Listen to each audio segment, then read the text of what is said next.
The Council of Ten Kings. Genre: political thriller, espionage. Based on The Grand Strategies of Global Powers essay. The Gathering at Aegis Point. In the icy cliffs above an abandoned NORAD facility in the Canadian Rockies, 10 figures gathered inside a secure underground chamber. The polished black table glowed faintly with biometric sensors, each seat etched with the insignia of a nation or region: USA, China, Russia, EU, Israel, Iran, Saudi Arabia, Egypt, Jordan, and OPEC. The room was hidden from every satellite and shielded against every AI surveillance grid. At the head sat Ambassador Roland Grier, the Watchmen's chief strategist, and a man considered dead by most world governments. Tall, silver-bearded, his presence radiated from a life spent walking through the shadows of power. Beside him sat Dr. Eliana Mikhailov, a defector from Russia's strategic command. Across from her, Colonel Zhen Wei, Xi Jinping's unseen hand in foreign infiltration. There was also Director Amar Suleiman, Jordan's Master of Intelligence, Admiral Pierce Kane, representing the American Naval Command, and General Cyrus Rashidi, the silent voice of Iran's Quds force. Also present were Sheikh Tariq al-Mutlaq, OPEC's quiet kingmaker, and Yael Koren, Israel's Mossad liaison. 2 more remained in shadows. "Let the record show," Grier began, "this is not a summit of peace, but a war council for the soul of the 21st century." Strategies unveiled. "Let's speak plainly," Admiral Kane said, tapping his knuckles on the table. "The American empire's on borrowed time.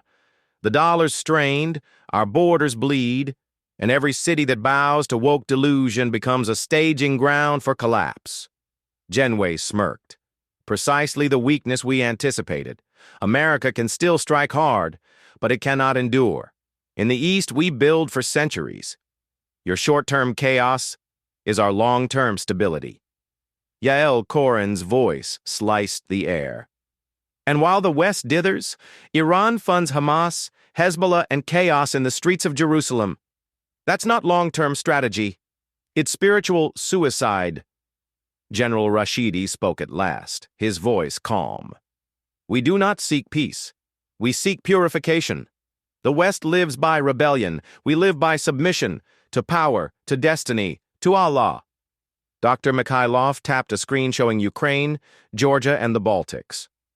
"Russia's strategy is clear. Expand and destabilize. We are not rebuilding the Soviet Union, we are correcting history." Grier raised his hand. "Each of you thinks you played chess, but this is revelation. The world is aligning into 10 horns. The West forgets God. The East pretends to be gods. But prophecy is not a metaphor. It is a warning. The clash of prophecy and power." Amar Suleiman leaned forward. "In Jordan, we survive by silence. We will not be your battlefield." Sheikh Tariq replied with measured firmness. "Then your silence will be your defeat. OPEC controls more than oil. We control submission through dependence. And dependence is the new warhead." Dr. Mikhailov looked to Grier. "Why bring us together? You know these strategies already." "Because a new alignment is forming," Grier said, pulling a cloth from a glowing map. "The Builders Guild, the Cabal, the Nexus 1 AI. All of you are pawns unless you wake up." Admiral Kane narrowed his eyes. "You saying America's being played?" "I'm saying everyone is," Grier replied. "From digital currencies to engineered famines to climate hysteria. None of you wrote the script, but you're acting in it." Yael Koren spoke softly but with steel. "Then we need a new alliance, not of governments, but of watchmen. Those who still believe in right and wrong, in borders, in God." Silence fell. Then Zhen Wei stood. "Let the West fight among itself. Let the cities burn and the churches close. China will bury you with your own weakness." He turned to leave. Grier's voice echoed. Pride goeth before destruction, Zhen. You forget one thing. There's still a remnant. The fire to come. Outside, the night sky over the Rockies shimmered with auroras. Below the mountain, a column of Watchmen operatives waited. Raven, Sky Dragon, and Viper stood in the snow, weapons slung. As Grier exited the chamber, Sky Dragon asked, "Did they buy it?" "No," Grier said, "but they heard it."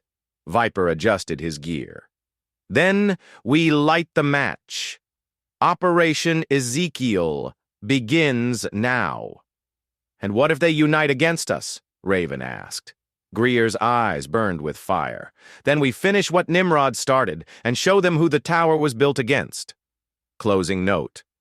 The strategies of nations are not merely political, they are spiritual. And the final war won't be fought only with tanks or currency. It will be fought over the soul of man.